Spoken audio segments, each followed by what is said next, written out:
fun, exciting, entertaining, cute, sexy, pleasurable, bargain, amazing. These are words that come to mind when we buy things. And the act of buying is what drives modern Western society. It's what controls our politics. It's what fuels our economy. It's what shapes our culture. Now, behind the buying is the dynamics of demand and supply.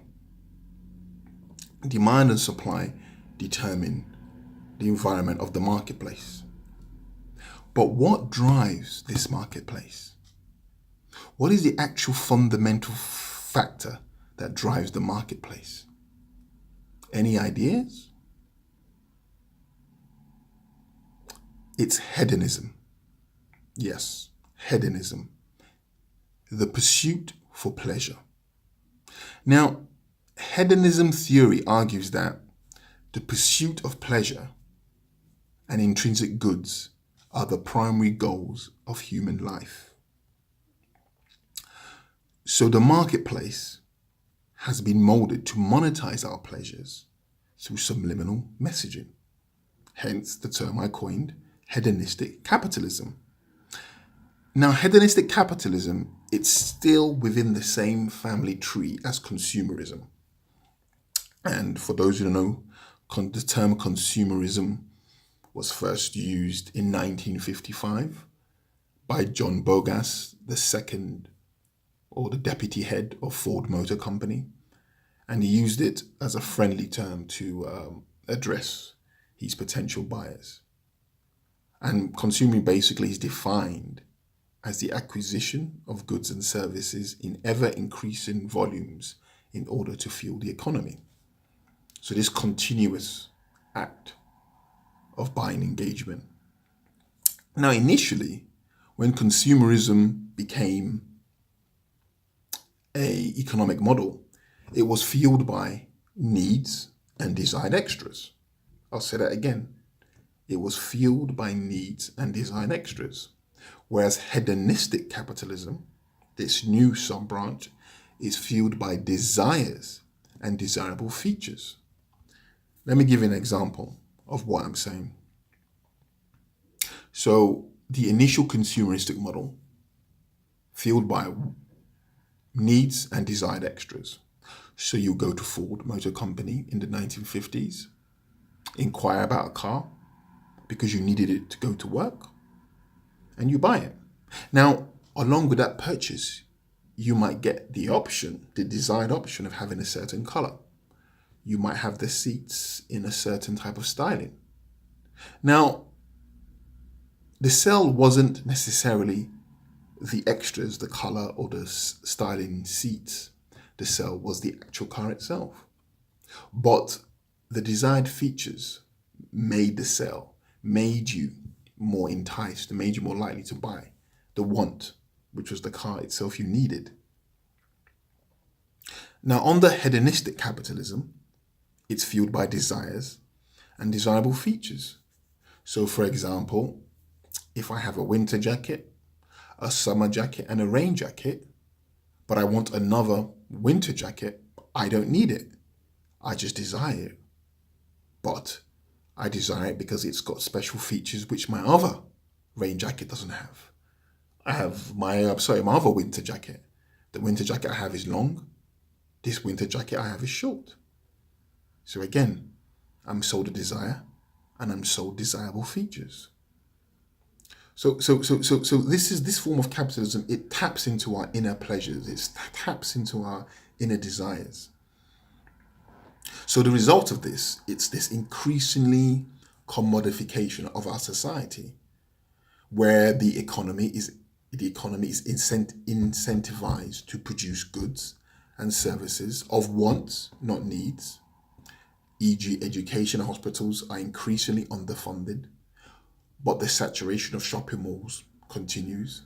And the online proliferation of stores, fashionable stores, just goes on and on forever. Our politics have become almost religious, where the politician promises us our desires. They tell us anything, vote for me, I'll make you this, I'll make you that, I'll make you this. So the politician is speaking to our desires rather than telling us the tough truths that we might need to hear in order to have a successful society, a successful economy. And of course, our culture itself, the terms morals, values, and principles are increasingly being used less. And terms like status, trends, and other short-term gains, phrases, seems to be the new social currency. So it's as I said. So the commodification of people and the monetization of pleasures, it's almost present in every single commercial sector of our lives. Let me go through some examples for you. I'll go through it. So we can start off with the sex industry, probably the most obvious example of the monetization of pleasure. If you look at prostitution itself, it is the oldest form, as they say, the oldest profession in the world. But this new industry, this new world of webcam girls, Instagram models, Snapchat hotties, whatever you want to call them, it has completely revolutionized the industry. You know, online sex work is effectively deregulated. So the barriers to entry are extremely low, unlike before. So you don't need a middleman, you don't need any regulatory body, you don't even need to rent a venue. And this is due to the highly effective interactive technology between the sex work and the client, where no other apparatus is actually needed for these two to actually connect and engage in bartering and service. But the Instagram models and the Snapchat sex workers, or models, however you want to refer to them, are particularly unique because men who pay for these services don't actually receive a tangible service in return.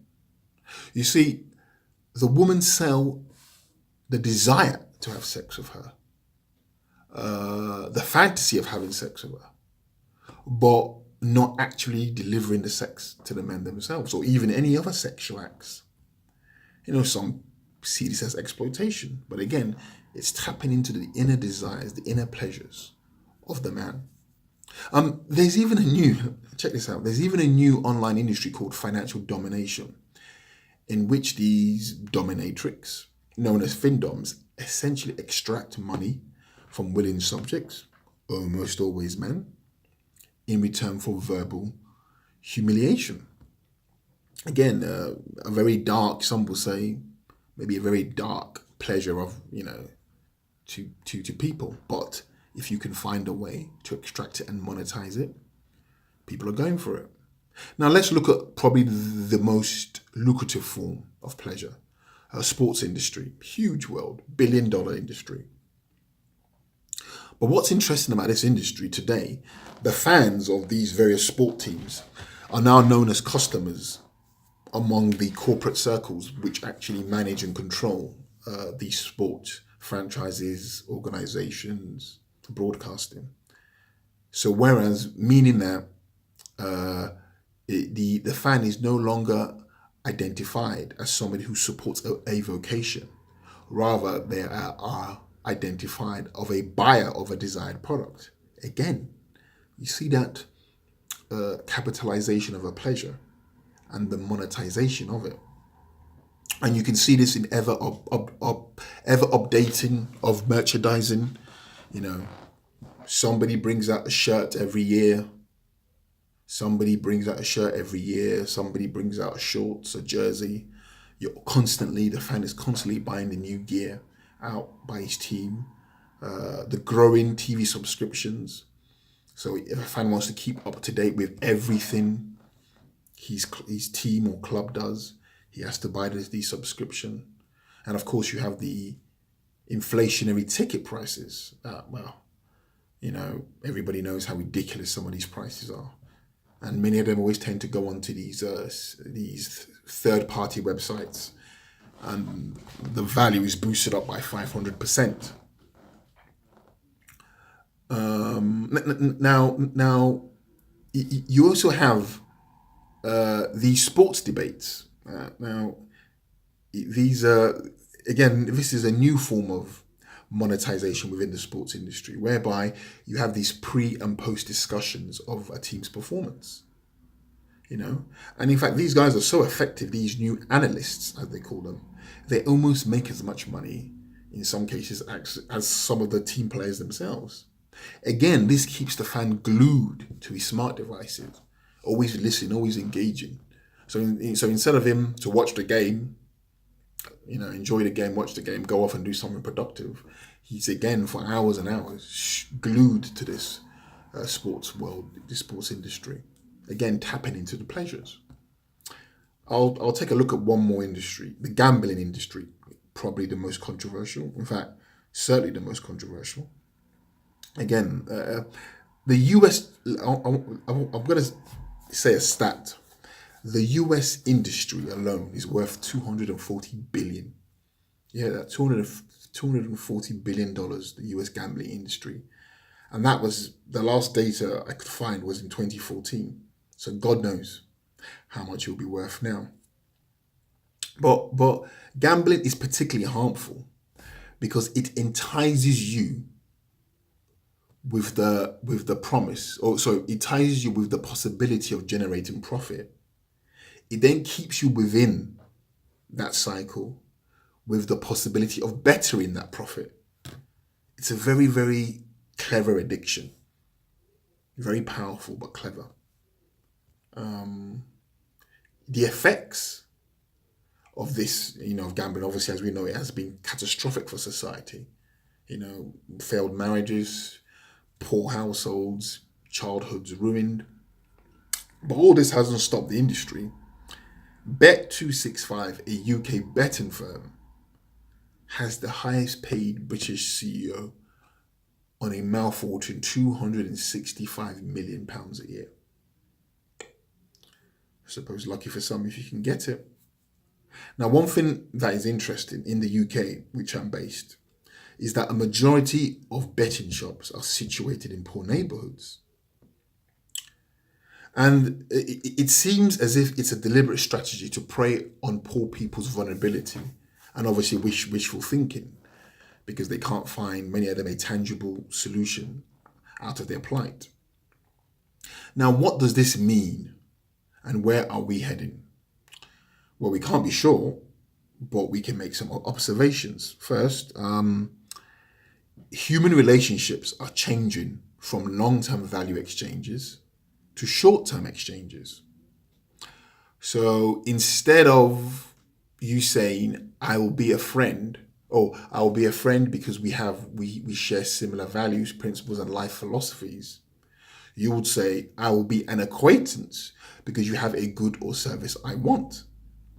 So in other words, anything that feels good does not have to be good. And any morality does not have to be adhered to as long as it feels right. So I'll leave you with this question. Does anybody think a valueless society is feasible? Write your questions, write your comments down below.